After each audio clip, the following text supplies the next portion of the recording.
Hi, my name is Nathan, and today we are doing the next session with Mr. Arijit, who is from Knight Frank. And this is an engagement activity to be able to create awareness in the industry, to spread knowledge about what is the career opportunity in real estate and construction sector.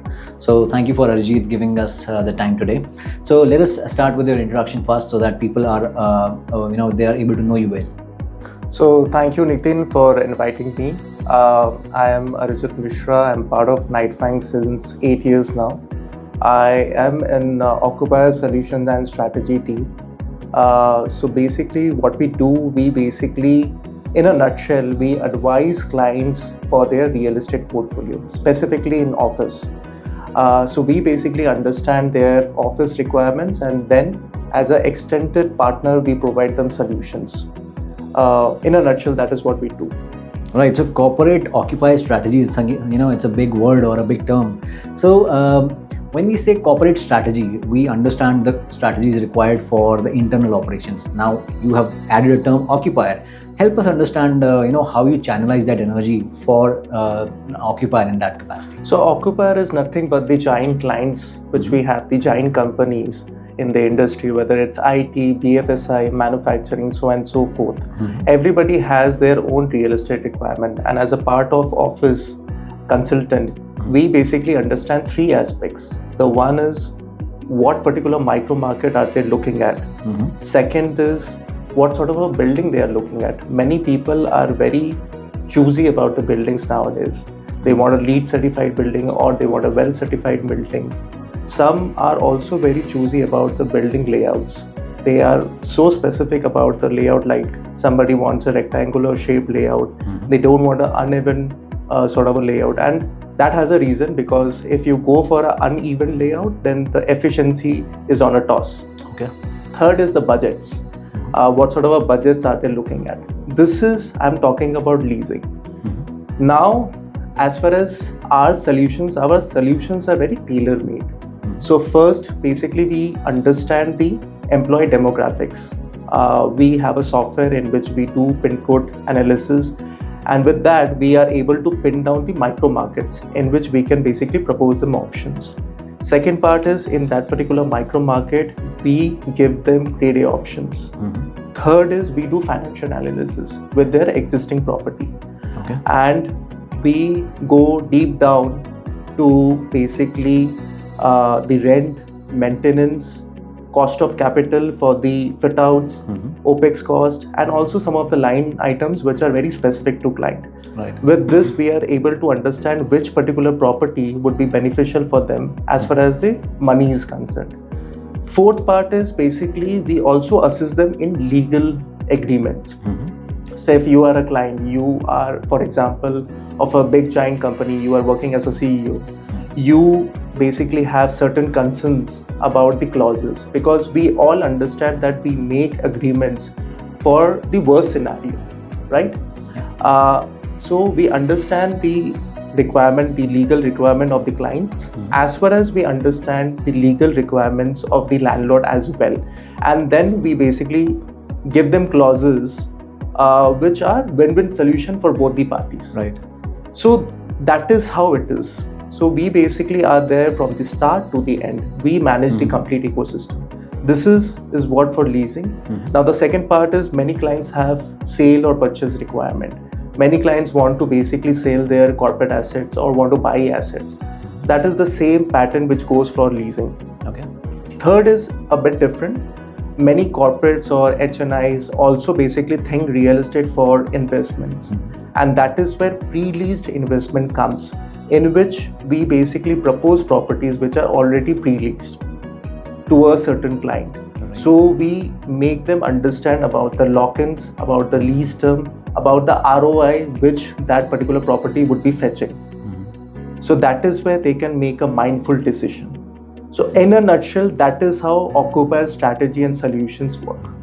So probably to give it a perspective in terms of a layman term, you are probably a consultant, right, which is bridging a gap between service provider, probably which is a DLF or some kind of developer signature and others, right, offering services to occupiers such as, let's say, Google, Amazon, or Capgemini, people who are trying to get into the Indian market, or they're already there, setting Right. up their corporate office spaces Right. across pan India, and then you are giving them every service that they would want, starting with the space to the legal consulting as you are provided, and there are other things to it which we might want to cover at the later stage of this Sure. discussion. Sure. So that's sounds very interesting, and I see that there are a lot of clients and stakeholders engagement which is involved, apart from the day in day out work in terms of reporting, your discussions, meeting, decision making. Right. So help us take you through a day at your work. What exactly your day looks like in terms of probably that work that you might do, which is major pieces of work, Right. and the engagement that you do with what sort of stakeholders that you work with. So basically, the day look like, I always prefer to basically plan my day a night before. So in that way, you can schedule the meetings in a way, because we all understand Delhi NCR traffic is really a challenge, Yeah. right? So if I have meetings in Delhi, probably I can start my day in Delhi, and later I can go to our Noida office or Gurgaon office, whichever is So you keep on comfortable. traveling. I keep on traveling, and we are very fortunate that we have offices in Delhi, Noida, and Gurgaon. Gurgaon being the regional corporate office, but we have offices, satellite offices in all Right. these states. So I try to complete my meetings in the first half, and in the second half, wherein you need to give presentation and deliverables to the client, that I basically focus on the second half with my teammates. We strategize, because as I mentioned earlier, every client has a different need. So it's a tailor-made solution. It's not a solution which is by default you're giving to all the clients.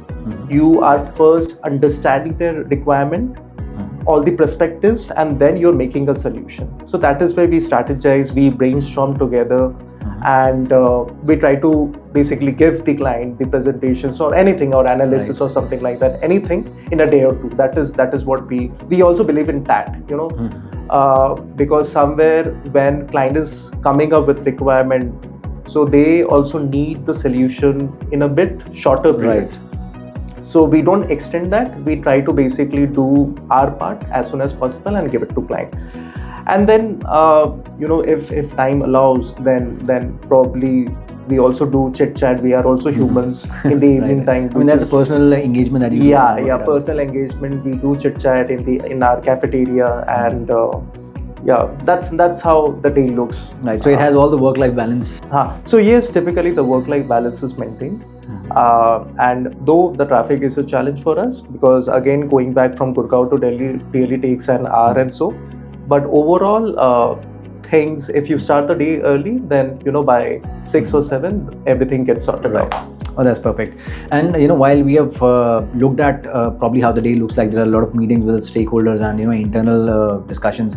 Help me understand what are the broad skills required, or probably what are the areas do you reflect while you're working? So it could be probably you're working on the software, you are doing reporting, you're doing some kind of research, presentation you brought out. So thinking from the perspective of someone who is trying to start the career, and again it also requires interpersonal skills, connecting with the people, someone who is very good in terms of negotiations. So help me understand what kind of skill set is required for someone who is looking into getting into this Occupier Strategy Solutions. What is required to be done? See, Nitin, you need to understand, we are not selling product, but we are just selling our knowledge. Yeah. So when I remember 8 years back when I started my career, initial 1 year I was just on the roads. I was just mapping buildings, I was stacking buildings, I was understanding what sort of clients are there in each particular building. And it is very important to also know about the micro markets, like what are the major micro markets in Gurgaon. The central business district is Cyber City. Okay. Then following up with Golf Coast Road, MG Road, Extension, so and so forth. So initial stage there's a lot of footwork. Right. You need to understand buildings, you need to understand micro markets, you need to understand what sort of a connectivity each micro market is having. That is the first part. Right. So the budding professionals who want to get into this field, they need to be mentally ready that, boss, you need to first 1-2 years, you need to understand the micro markets, you need to get down to the roads. Right, get your foot on the ground, probably at the site and the buildings to understand those. Right. Second is basically active listening. That is very important. In our case, it is more of listening, and it is active listening. Just that you need to understand what client really wants, right? Because every client has specifics on their own. Right. So second part is active listening. Third part is basically strategizing. That is very vital. Making strategies. What strategies are? Suppose a client is giving that the company needs around 1 lakh square feet area in this particular location, but the connectivity also should be really fine, and the financials are stipulated. I mean, it is not like any number or anything. It is stipulated. Yeah. They have stipulated financials. So the person needs to sit down with his or her team members and basically have that brainstorming sessions, so that while that person gives the presentation to the client, it is very crisp and it is very clear. Now, we all understand if something is not available in terms of infrastructure, we can't help it. But it should be very much informed to the client that, see, your 80% of the requirement is getting matched in this particular location, but of course 20% is lacking because of so and so reason. Right. So strategizing, understanding the requirement, active listening, and footwork. These are some of the main points to get into Occupier Strategy and Solutions. And the last part is obviously negotiation. Now, negotiation has to be taken care for both the sides. For both the sides, the landlord as well as the tenant. Both the concerns has to be taken care of. Then only it can be a win-win situation. Right. Otherwise, if you are only client-centric, then also it's a problem. If you are only landlord-centric, then also it's a problem. All right. I mean, you really brought out, very interesting points in this area, wherein people have a notion that they would want to sit in the AC office, working on a laptop, getting into a client discussion, making a decision. But for that, you have to be, on the ground first to be able to understand. To be able to present something to the client, you also need to understand what is available in the market or not. And unless you are on the streets and as you brought out, visiting the buildings, understanding the infrastructure, the model, the land, location and everything, you will not be able to make a decision to be able to present it to the client. And let's assume if the client is more knowledgeable and they have done their groundwork, right. They leaves you in no position to be able to put across your strategy, because they already know the market and you probably failing in that part if you're not able to do the groundwork. So very rightly brought out. And that's a kind of reflection people need to understand, that you need to be in the market to be able to understand things, right? It is just the early few years wherein they get to know the market, and that's really required to be able to get into this kind of decision making area to work with the client. Right. Absolutely. So taking a step ahead in this direction, help us understand in terms of when you present these areas to the client. Probably we might not be able to discuss the live case study in that, but can you take us through a model in terms of how the requirements comes to you, what all you do in terms of working towards that case or a project, and what is the deliverable or output for a layman to understand what is the input and what is the output in the role? See, it is, that's a very good question actually. How the requirement comes, it is by your own effort. We do the business development. Okay. We speak to the clients over the call, have meetings with them, and then, if you are meeting 10 clients, for example, in a week, maybe there is a chance to get a requirement from a single client. Okay. Right. So that is how it works in case of business development. So that is where perseverance is something which is very important in our field. Well, that's something which is amazing, that you have, amalgamated the business development part of the concept and probably closing the deal. Right. And that are two different roles when we compare to a traditional model. There were Right. two different teams involved, and now I see a one person who is actually shaping up this whole business for an Right. organization. Right. So what happens if you do the business development as well as you are also the part of execution? Somewhere you also become independent. Yeah. Right. You don't become dependent because you have both the qualities. You have quality to develop business. You have quality to also conclude the business. That gives you an immense confidence overall. All right. And we all need to understand every skill can be learned. Every skill can be learned.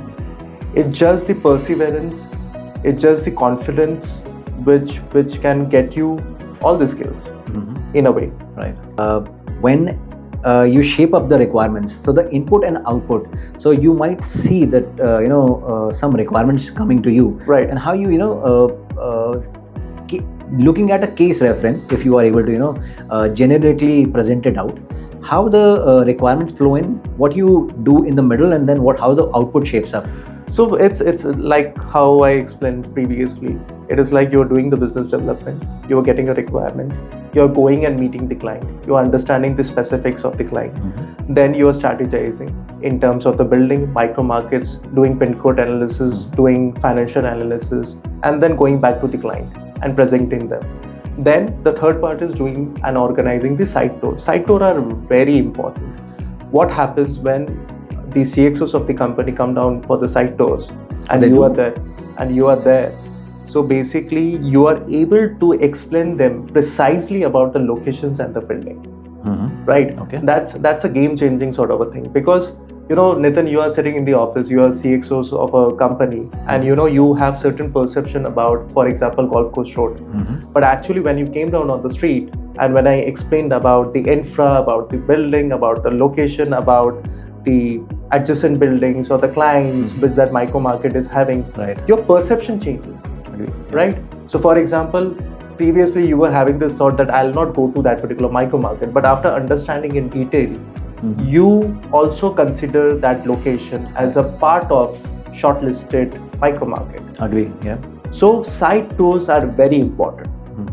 And for that, as a consultant, we also do, though we know the micro markets, it's been like 8-9 years in the industry, we also know the micro market, but still being a routine, we go for pre-visits. Make sure things are going in the right way. We are explaining the client in a knowledgeable way, because you need to understand, as I mentioned it earlier also, we are the extended arm. Our understanding, our knowledge somewhere also reflects their decision. Right. So that is the second part. Third, after the site visit, whatever properties they select, we again do the cash flow analysis for them.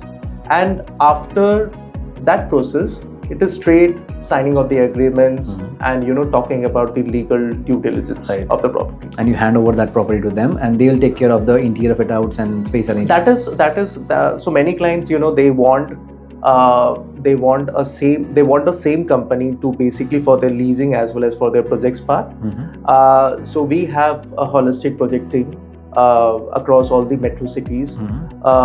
We do turnkey projects. We also do project management consultancy. That is the second thing. And after the office is getting live, we also have facility management department. Okay. So all the housekeeping thing, all the MEP operations, day-to-day operations can be taken care by our facility management team. So all the services, all the IPCs are the real estate service providers. So we have all the services in our umbrella.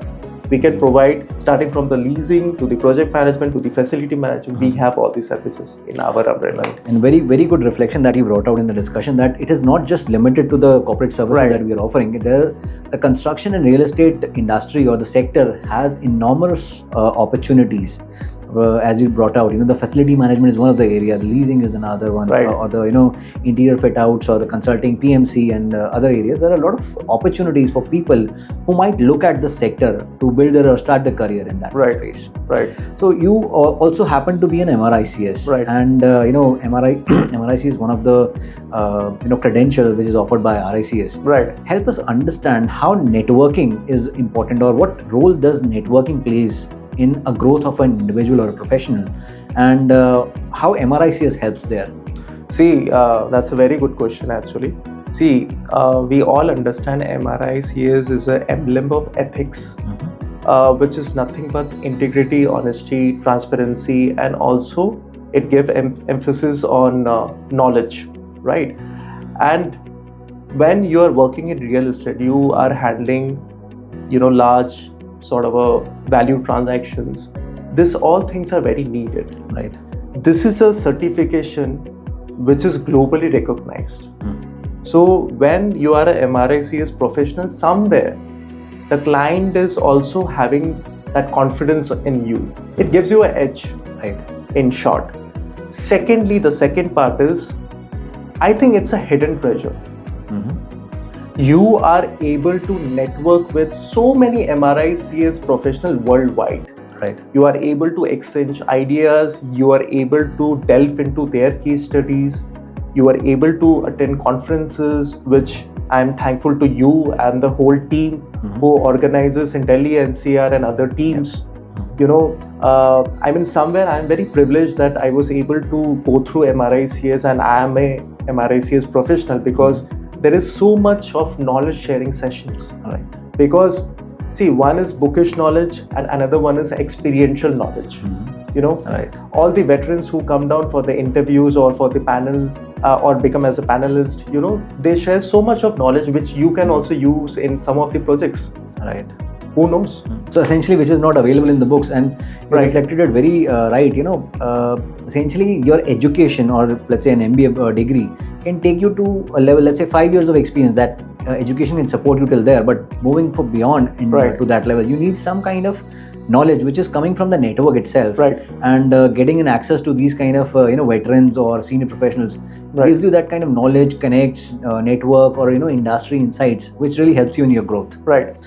So while we have discussed this much, and people would want to look at leasing, or probably facility management, contract negotiations, or the corporate strategy as a career pathway. So what will be your advice to these individuals who would want to start their career in the built environment, or let's say construction, real estate, and infrastructure?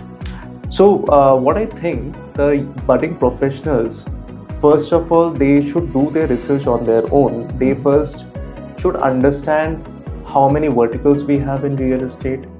They should do their groundwork. And then second is, we all understand now there is RICS matrix, which has also come up in India. It's already there in other countries, but it is also there now in India, and I have gone through a couple of chapters which was there in Gurgaon and in a couple of other cities. Over here, if the budding professionals attend this sort of a session, they can basically have a contact with the senior folks who come down to these sessions as a panel members. Right. They can basically first make them understand what sort of an interest they have in a particular vertical, and then probably the senior folks can guide them and make them realize, you have this particular skill set. So, basically with this skill set, you can go for maybe a facility management, maybe a transaction. Somewhere, I think this becomes an easy process for the budding professional, because we all have gone through this time where we were in dilemma, like whether to go for advisory or whether to go for Occupier Strategy. Right. At that point of time, obviously there were senior professionals, but we were not having this sort of a medium like RICS matrix. Yeah. But now this medium is available, and I think one should take the advantage and go forward to attend these sessions. Well, very rightly brought out. And again, someone who is settling down in the career would have this as an option wherein they can seek that guidance and mentorship to be able to, take that decision fast. And eventually, it is offering you a fast track career growth so that, you are at the right path. Only because you are able to get the nurturing and mentorship in the right time, probably in early years when you are starting, and put your energies in the right shape and form to take your career ahead. So thank you so much. It was a wonderful insight throughout that you brought out, and I'm sure our audience would benefit from it, and they would course correct their journey from this assistance. Thank so you, much. thank you, Nitin, for inviting me, and this was a great medium to share the insights and experiences.